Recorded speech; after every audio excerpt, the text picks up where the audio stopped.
À vous tous, venus de loin, de tous les horizons du pays et parfois d'au-delà de nos frontières, à vous tous qui avez tenu à honorer ceux que vous avez peut-être, ceux que vous avez sans doute côtoyés, à vous tous, pour eux, pour nous, merci.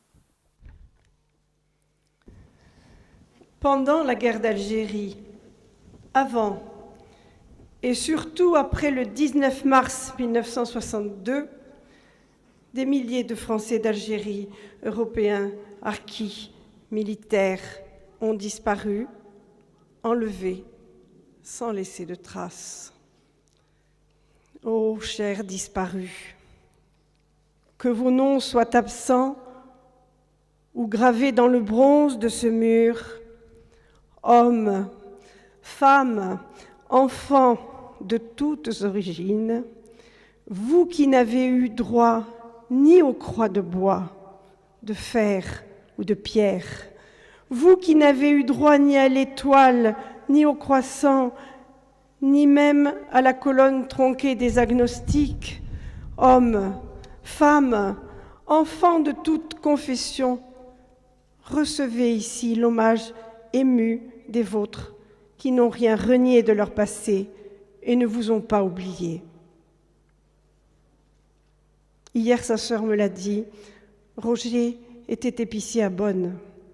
Il est parti ce 24 décembre 1958 pour une petite promenade en vélo. Il n'est jamais revenu. François, quant à lui, commande une SAS dans le Cersoux.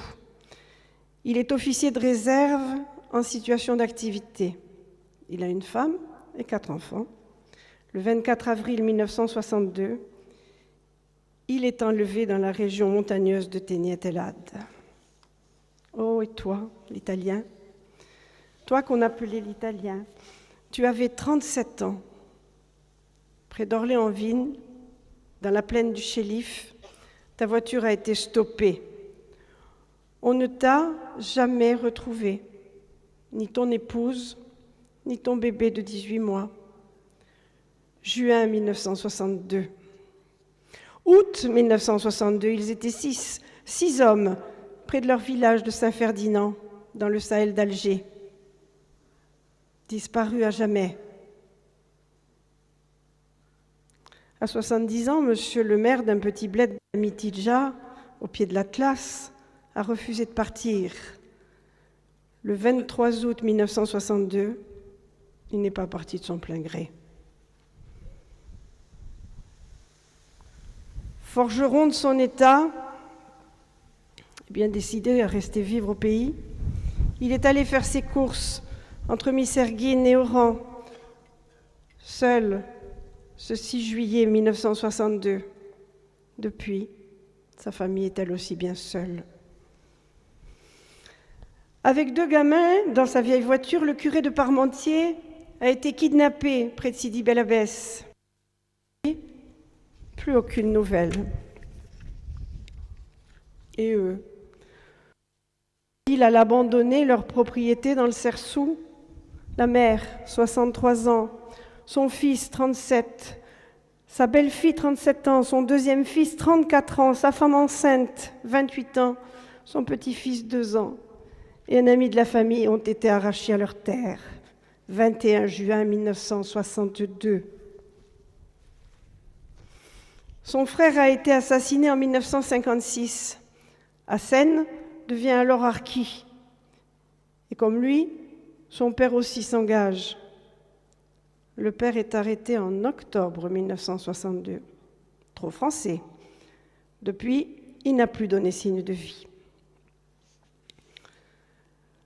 En avril, peu de temps après le cessez-le-feu, sur une route de l'Oranie, le neveu et son cousin, 37 et 20 ans, l'oncle et la tante, 54 et 47 ans, sont arrachés au leur. Il y a avec eux Kheira, 12 ans, la fillette qu'ils ont adoptée. Dans la nuit du 31 octobre au 1er novembre 1956, Claude et son copain Patrick le Nantais Michel, le gars du Nord, et avec eux 18 de leurs camarades militaires, se volatilisent aux Abdélis près de Tlemcen.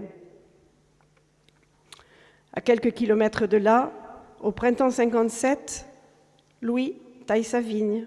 Un peu trop tard, le soir, la taille ne sera jamais terminée.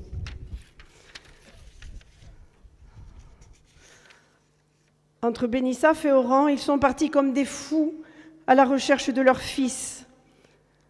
La famille de Jean-Jacques n'est jamais arrivée nulle part. Leur fils non plus. 19 juin 1962. 6 jours avant, cet agriculteur, par ailleurs bon arabisant, est enlevé avec ses 2 ouvriers musulmans. À eux 3, il laisse 3 femmes et 12 enfants en bas âge. Enlevés, arrêtés, kidnappés, jamais rendus, jamais revenus, enfouis, abandonnés, dissimulés, ce sont nos disparus. Je dis à chacun d'entre vous, quand vous passerez devant cette œuvre, découvrez toute la signification symbolique de son apparent mystère. Ralentissez.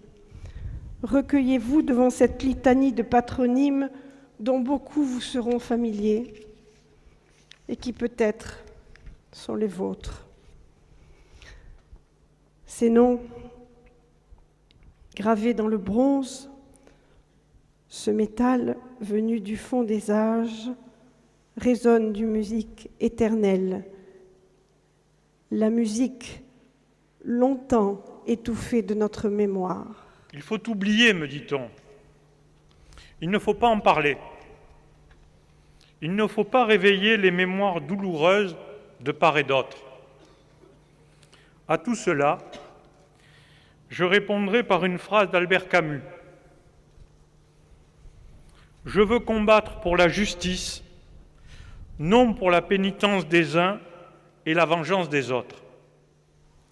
Vous tous, familles de disparus réunis aujourd'hui autour de ce mémorial, sachez que notre devoir de mémoire est de permettre à chacun de faire son deuil d'un être cher et d'un pays disparu. Mais ce deuil ne peut se faire ni dans la pénitence, ni dans le désir de vengeance. Il doit se faire dans le respect de la mémoire des disparus, des souffrances de leurs proches et par la reconnaissance par la République de votre drame. Seigneur, tu nous as donné ces morts en héritage, nous sommes devenus les pères de nos morts. Mais au-delà d'une reconnaissance de ces souffrances par notre communauté, la reconnaissance de celle-ci par la nation est notre vœu le plus cher.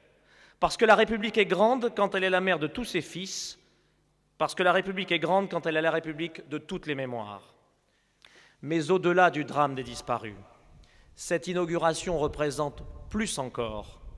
Elle nous permet de dire avec sérénité, mais avec force, aux négationnistes du drame des Pieds-Noirs et des Harkis, à ceux qui sont adeptes d'une vision hémiplégique de l'histoire, à tous ceux qui considèrent qu'une seule vérité historique doit s'imposer, que les souffrances des Harkis et des Pieds-Noirs ne sont pas moins honorables que d'autres et que l'on ne peut disqualifier les souffrances qui sont portées aujourd'hui par les familles endeuillées. Nous ne souhaitons pas qu'une vérité s'impose à la place d'une autre, mais nous voulons que toutes les mémoires soient entendues, toutes les souffrances puissent s'exprimer, que tous les drames soient reconnus. Et puis enfin, ce moment d'exception est pour nous l'occasion d'affirmer que nous sommes une communauté debout, une communauté qui assume son passé historique, une communauté fière de l'œuvre accomplie en Algérie, une communauté fière de ses racines. Oui, en 2 mots, nous sommes fiers, Harkis et Pieds-Noirs, d'être des Français d'Algérie.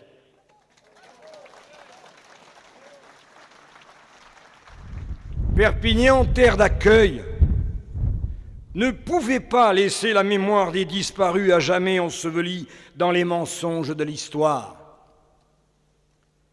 Le respect que nous devons à la mémoire de ces enfants, de ces femmes, de ces hommes, victimes innocentes de leur attachement à leur terre, est porté aujourd'hui par ce mémorial des disparus.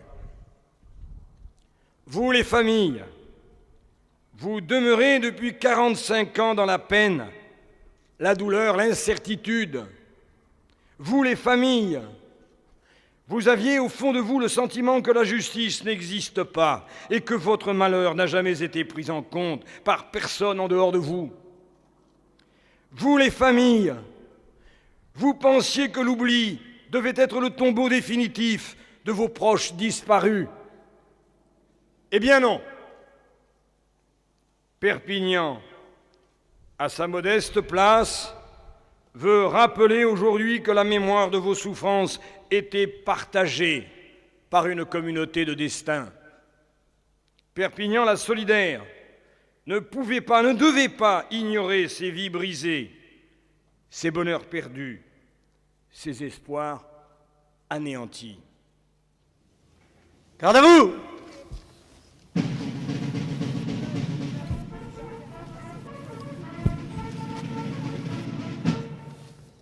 C'est Josette Gonzalez, fille de disparue. Olivier Lemaire, frère de militaires disparus. Et Djeloul Mimouni, représentant la communauté harki, qui vont dévoiler ce monument.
Des gerbes vont être déposées,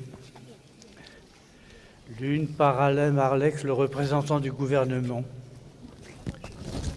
la deuxième par Thierry Rolando, président national du Cercle algérianiste, et la troisième par Suzy Simon-Niquez, présidente de ce côté.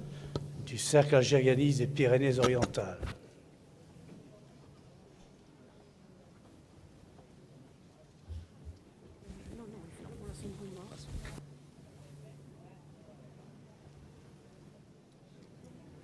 Aux morts!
Théodore, Henri, Antoine, Ange et André, Gérard, Solange, Jacques, Émile, Manuel, Marcel et Lucien, Jules, Marius et Claude, Christian, Yvon, Alain, son fils 14 ans et sa fille 19 ans, sa sœur et ses 2 fillettes de 14 et 17 ans, et aussi l'ami de l'une d'elles.